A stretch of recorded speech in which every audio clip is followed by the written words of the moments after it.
Evening, folks. So we've had a fantastic triple header card like yesterday morning in the UK from Japan. Now these Japanese shows, I love them so much. They're so fantastic, so entertaining, such great matchmaking. So obviously the main news, Kenshiro Teraji, he unified the WBA and WBC Flyweight titles with a 12 rounds TKO victory over Seigo Yuri Akui.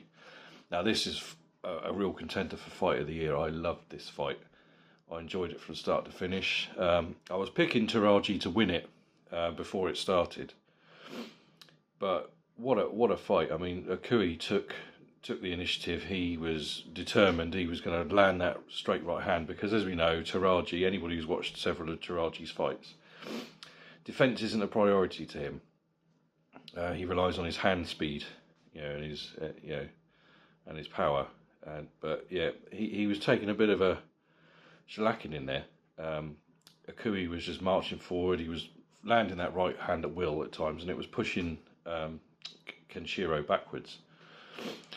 By the time the end came in the 12th, I had Akui miles ahead. I think I only gave, I'm looking at my scorecard now, I gave Teraji round 7 and 8, and everything else went to Akui. But that all the rounds were competitive. They were so competitive. I mean, Akui would land, he was working well with the left hook. He was working well with the body. He was landing that right hand upstairs, and then Teraji would fire back with clusters of right hands and uppercuts, and he was working the body as well. Absolutely fantastic fight. I can't describe how good this fight is. If you didn't watch it, you need to go and find it and watch it. It was absolutely brilliant. Now, when the end came in the 12th, halfway through the 12th, it was about 1:31 in the 12th. Akui, for me, just had to remain upright, and he would have won it, and he would have been the unified champion. But the stoppage came, and initially when it happened, I was a bit outraged. I couldn't believe it. I was sitting on my sofa watching it, and I just sat up, and I thought, hang on, that looks like a bit of a bullshit, dodgy stoppage. But when you see it in slow motion, he took an uppercut. Akui took a right uppercut, and then he was his hands came down, but he looked at the time like he was just kind of playing like, oh, you can't hurt me sort of thing. And then Teraji sort of fired back with a cluster of they weren't necessarily flush punches, but they were landing. And then the referee jumped in and waved it off.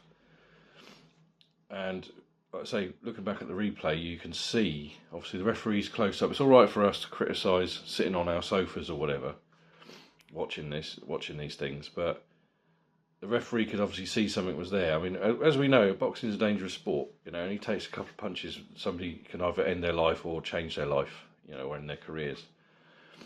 And yeah, I think probably the stoppage was right, because as soon as it was waved off, Akui was down on the floor and everybody was surrounding him, making sure he was all right. So clearly the referee saw something that the rest of us probably didn't. I felt desperately sorry for him. I mean, fair play to Kenshiro Teraji for winning it and unifying the division. Great victory for him. But yeah, I felt desperately sorry for Akui because he was miles ahead. For me, anyway, like I say, I gave two rounds. But this fight, from start to finish, regardless of the finish, it was one of those kind of fights. It was a shame there had to be a loser because they both put so much into it. It was such non-stop action. Thoroughly enjoyed it. Well done. Kenshiro Teraji is actually one of my favourite fighters, but I had him losing this one. I'd love to see him do it again. Why not? But yeah, absolutely brilliant fight. If you've not seen it, go and look at it. The main support, WBO Flyweight title, so obviously same division. Anthony Olascuaga, La Princesa. He successfully defended his title against Hiroto Kyoguchi. If I fuck anybody's names up, I do apologise. My pronunciation of the Japanese names is probably not very good, so I do apologise. This was a very good fight as well, very competitive. Non-stop action from start to finish. Went to a unanimous decision. I had Olascuaga winning it 114-113. It would have been a draw had there not been a knockdown in the 11th. Now, this was slightly controversial, this knockdown. It came in the 11th round. Olascuaga landed a sort of glancing left hook and then moments later, Kyoguchi tried to land through a right hand of his own and missed by a mile and kind of went down. The force sort of sent him over. And the referee counted. Now, yes, a punch did land. The sort of glancing left hook from Olascuaga. But I don't personally think it was enough to put him down. I think he went down of his own when he missed the right hand. But a punch did land, so I can't complain too much about it. It is what it is. These things happen. Kyoguchi didn't complain. He just sort of shrugged his shoulders and said, yeah, whatever, fair enough. So I had it 114-113. Now the scores, I found they were all for Olascuaga. One of the judges had it, same as me, 114-113. The knockdown pushed him over the edge for it. But the other two, 117-110, 118-109, both to Anthony Olascuaga. I thought they were too wide. Kyoguchi, for me, was dominating large portions of this fight with his relentless body work. He was frustrating and upsetting Olascuaga's rhythm. Olascuaga always came back. I mean, he was throwing clusters of punches. They seemed to, as weird as it sounds in combat, they were kind of enjoying it in there. You could see they were both enjoying the battle. So although I had the same guy winning, I thought 117, 110, 118, 109 was way out there. They basically only gave Kyoguchi two or three rounds. That's crazy to me. It was much closer than that. I thought 114, 113 was spot on, but judges can be very peculiar in boxing. So we'll see what happens there. Maybe there'll be a rematch. Maybe Olascuaga will fight Kenshiro to tie up another three of the belts at flyweight, but we'll have to see. And the other fight we saw, Rene Santiago, Puerto Rico. He is now the new WBO Light-Flyweight champion. He beat Shokichi Iwata by unanimous decision. Great fight, another great fight. I had Santiago winning 116-112. The judge, another one of the judges had it the same as me, 116-112. The other two judges had it 118-110 and 117-111. Now this was a great fight, really fast-paced. Santiago was the slicker. He was moving around a lot more, as Iwata was trying to kind of march forward. Sorry, I've got a really itchy nose. Do apologise. He was trying to overwhelm Santiago with his pressure. But again, he's another one like Kenshiro Iwata. He can't take. He takes a lot of punishment. His defence isn't his game, really. He will take 2 or 3 punches to land one. That's just his style. It really is just his style. But thoroughly absorbing fight. I had Santiago winning it, like I say, 160-112. He's the new WBO Light-Flyweight champion. Great fight. Yeah, all three of these fights were wonderful.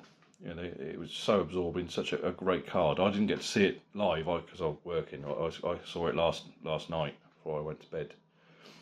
Yeah, really enjoyed it. Great one. But it was a bit of confusion at the end where the referee was... the ring announcer, obviously I don't speak Japanese, but he was announcing the scores.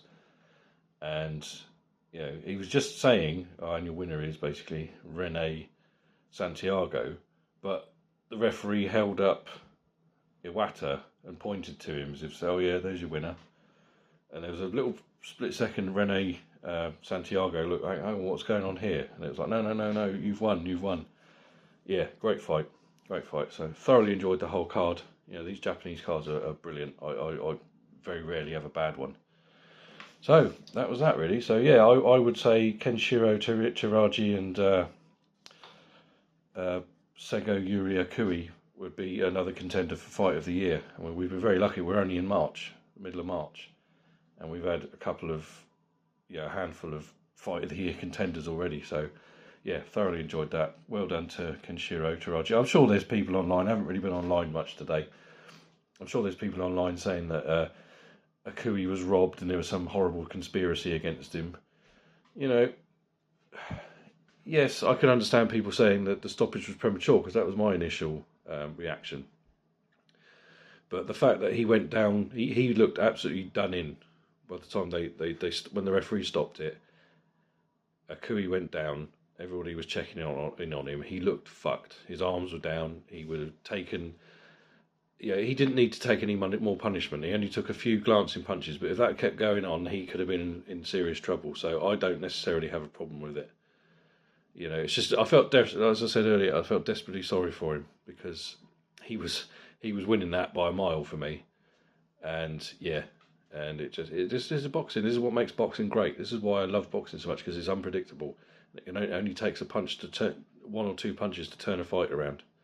So yeah, Kenshiro Teraji picking up another belt, unifying a division. So anyway, that's enough out of me. I hope you're all well. Thank you for watching and listening and subscribing. And I will speak to you again soon. Take care. I love you all.